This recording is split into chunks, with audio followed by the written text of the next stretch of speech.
What's up, guys? We are live here in Scottsdale, Arizona with our big supporter of ours, and we're a huge supporter of him, Justin Pugh. Did you think in high school, like, oh my God, I can make this a career? Never. I was always like, all right, I'm going to get my degree in finance. I'm going to be just like my uncle. He was like my idol. What did your uncle do? He works in finance. He's a financial advisor. Okay. So he was the person I just saw how he was living, and I was like, oh, this is great. He's playing golf with clients. He's going out to nice dinners. I'm like, I can live that life, wearing nice suits. Yeah. Which is so crazy because most of the guys probably that play professional sports, that's all they thought about their entire life. I mean, how do you like explain that? Because it's like, I never thought I'd be in fashion, but I ended up in fashion, and I'm good at it.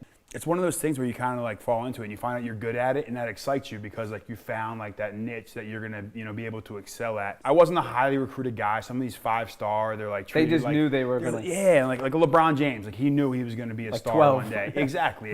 And me at 13, like my friends didn't even know like if I was any good at football. Like that's the hard thing with offensive linemen. It's hard to like quantify like oh, you can see how many touchdowns or how many receptions. Like I just block people. I just get in the way, and like hopefully I do a good job. So it's worked out so far. I watch the draft for all the sports. How does that like phone call thing happen? Like we all watch it on TV. Like who calls you? Like how do they get your number? Like I'm always wondering that. So like when you go through the process, like you go to the combine, you go to whatever, they get all your information, your basic information, like where you live, your number, all that stuff. Like, what's the best way to reach you on draft day? So, like, you make sure you like triple check that number. Like, all right, I got that one down. And then before I got drafted, 4 minutes before, I just get a call from a New Jersey number, 201. I'm like, oh wow, shit, this is happening. Does your like heart stop beating? Like are you just like, oh my God, this is actually happening? It's just like a dream come true. Like I was just nervous that whole day. I was like sitting in like the side room of my house, like not talking to anybody. I'm friends with a lot of athletes, and I've noticed when I first became friends with them 15 years ago, a lot of athletes were very much homebodies, never really left the house, they played video games, they never did anything. You were just telling me about traveling. Yeah. Where do you like to go? What got you into traveling? The one thing, it was like every off season, I want to go somewhere. I want to go somewhere new. I want to experience new things. And I think that's like the beauty of like my job. I have a few months off. I do, like when we were losing last year in New York, like I didn't leave the house. Like 3-13 in New York, like they're booing you when you're walking down the street.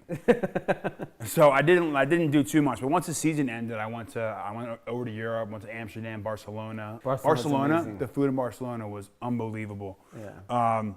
Went to Colombia, got to experience that culture, and like we got to see amazing things. One of our friends was shooting a movie, so like we got to see we hiked like El Dorado. It was like an old, like they say, like when the Spanish came to invade Colombia, they hid like all this gold there and got to see that. But it was like, and it was at like 8,000 or 10,000 feet altitude, and seeing just different things and the way people live, it makes you appreciate when you get back here. Because every time you go on a trip, you're like, at the end of it, like day 10 or you're week like, 2, I'm ready to come home. I'm ready to be back in America. I'm ready to get like Five Guys or In-N-Out, a slice of pizza, and just like be back.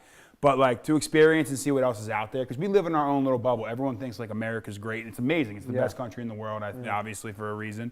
But to see how else other people live and how their culture is something I think is very, very important. What about like how'd you get into like fashion and style? Because like a lot of bigger dudes kind of I speak to, they're like, oh, it's too hard. And obviously you're always fresh. I see the Saint Laurent sitting out there. So I like you obviously, is it because you think it's because of New York, or were you always into it? New York plays a part in it, but I've always had a passion for fashion because like I never could fit in what like was going on, what was cool, what was the latest trend. Like luckily like tall tees kind of became a thing. So like I could actually fit into clothing. And then you get into New York, you want to dress and look good because everyone else is. I trained out in LA and was living in LA for a while. It's another place where you want to look good. Living in Florida, it's kind of those kind of areas of the country where like there is a lot going on, and so I always had interest in that. And then not being able to find things is so frustrating. Yeah. So I've literally gone through every nook and cranny to find what can I fit, and like buying 4 different sizes of things to just try them on and make sure it fits perfect. So been working with it, and then obviously working with you guys, it's been amazing because your brand like has been a perfect fit for what I've been looking for. That like cool look where you're going out and you're not like dressed like everybody else. Every offensive lineman just throws on like a t-shirt and jeans that don't fit. Like my buddy plays in Green Bay, and I won't say any names, I don't want to blow him up, but he's always like, dude, like how come you're always wearing like cooler stuff and like your stuff fits well? And I'm I'm not living in Green Bay, man. Yeah, That's the issue. It's not acceptable to go out. I mean, even here, people dress nice. Like, they're not. Exactly, yeah. So I've always been, I wanted to go to Fashion Week in New York, like my first few years, like see it and experience it. And then I was like, you know what? Like, I'm like, screw them. I kind of came up with this thing. I was like, fuck fashion shows. Because I could never fit. So it was like, they're not inclusive anyway. I was such a hater. I was such a hater because I couldn't wear the stuff. Yeah. So that became kind of like I always wanted to get a shirt, man. I just said fuck fashion shows. That's me. What was like your first like designer purchase? First designer purchase. I think it might have been. You know what it was? It was like I got a custom suit, and that was like the first thing I thought was like dope. I was in college. We always had to wear a suit for away games, and the first thing when I got, you get that draft day suit. That was the first thing I got, and I think I got like a pair of I think what shoes was it? It was like the Del Toro shoes. It was like the first. I got them to go with it. So I was like, I got my fresh suit on. I was like feeling good. It was the first time I actually wore something that like fit me the right way. And I was like, all right, I can do this. This is what I'm talking about. How do you like advise young people about money?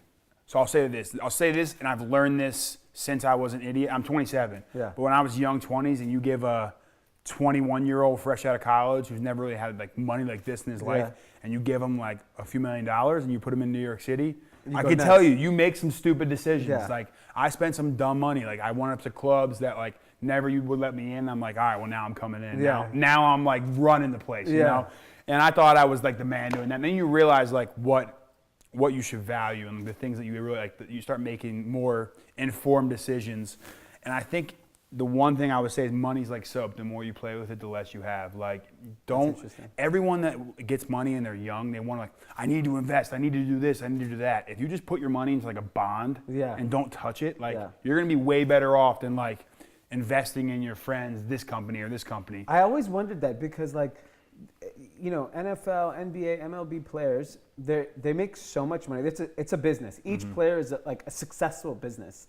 And like I always I'll read a story or I'll have friends that are like, oh, I invested in this blah, blah, blah, and they got bilked on like $10 million. I'm like, you could have done the S&P 500 mutual fund, earn your 8% a year, and you're rich forever. Exactly. And that's the one thing I did. I was like, my uncle, luckily I told you, my uncle was one of my mentors. I look up to him.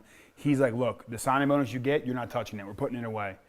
Just in safe things. Just we put like half in bonds and a quarter in the S&P 500 and another quarter in like the indexes. Like, don't touch it. And then now that I have a little bit more, that's like my safe. If anything happens, God forbid, you lose a knee in any sport, you lose a knee, an arm in baseball, like your career could be over. So you need to make sure that first contract, be as frugal, be as cheap as possible. Just whatever your budget is that you set, if it's $100,000 a year, whatever it is, like live to that budget. I didn't do that. It was trial and error for me at first. I kind of figured it out. But like it's good to have that budget and kind of see what you're spending on. Sign your own bills. Pay your own bills. Yeah, that's such a good advice. So even I have friends who make good money and they still don't pay their own bills. It's like I mean, they're well-to-do. They're not filthy rich. I'm like, dude, how do you not do that? Just to see how much you're spending like on like electricity or like just like your utilities in general, your cable bills and things, just little things. And I do like kind of keep everything on my Amex, so I kind of have it on there and I can have it and like check it. But it's been nuts, man. It's been one of those things. Now getting the second deal, I'm finally able to do the things I really wanted to do. My parents weren't struggling, but I was able to get them a house. That was like the first thing I bought with this new contract. Got my mom and my stepdad a house, and like that's like the one thing I'm most proud of right now. They're picking out like tiles and stuff now, but that's gonna be the one thing like you want to do right by the people that have helped you along the way. So it's definitely when you can and you have the ability to go for it. Obviously, there's a lot of young people that look up to you that are playing football or playing sports right now. Like, what's your lasting piece of advice? You're like 15, 16 years old, and like your dream is to be a professional athlete. Like when I was a kid, all I wanted to do was be a professional athlete. And my mom sat me one down and goes, "You're Indian. It's over for you. What do you really want to be?" Yeah, like you better study. You know? Dude, that's what every parent. I was like, I want to be an ice hockey player at first. I wanted to be the next Wayne Gretzky. And my stepdad was like, "Look, you like skate like you have a refrigerator strapped on your back. Like let's let's bring expectations down a little bit." And then the football thing, they didn't know how good I was either. Like my mom, they had no idea, and really I didn't have any idea. So my mom's a teacher, so when I go back and talk to the kids in her class, I always tell them like just to set goals. I don't care like if your goal is to be, you want to be the president of the let's not say president of the United States right now. You want to be an astronaut, you know what I mean? Yeah. Like you want to like get some crazy level that like no one really gets to. Well, fuck, go try to be an astronaut. Can I curse in this? Or is it like, yeah. Okay, all right.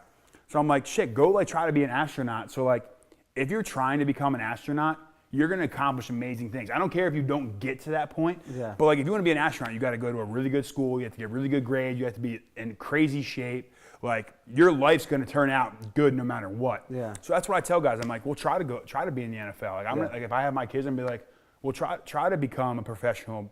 I'm not gonna have them play in the NFL. I'm like, try to be a professional baseball player because they have fully guaranteed contracts. I'll be like, do that because like if you want to be a baseball player, you better get good grades because if not, you're not gonna be eligible to play.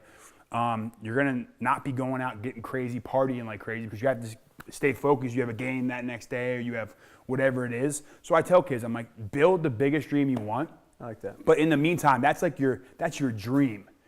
In the meantime, you have to have goals. And I always say it's like building a snowman. You start real small. So like you have that first goal, which is like, all right, make the travel soccer team or whatever it is. Or like for you, it's like create that first piece of clothing that like is yours. Or like just get an internship. And then you kind of build your way up.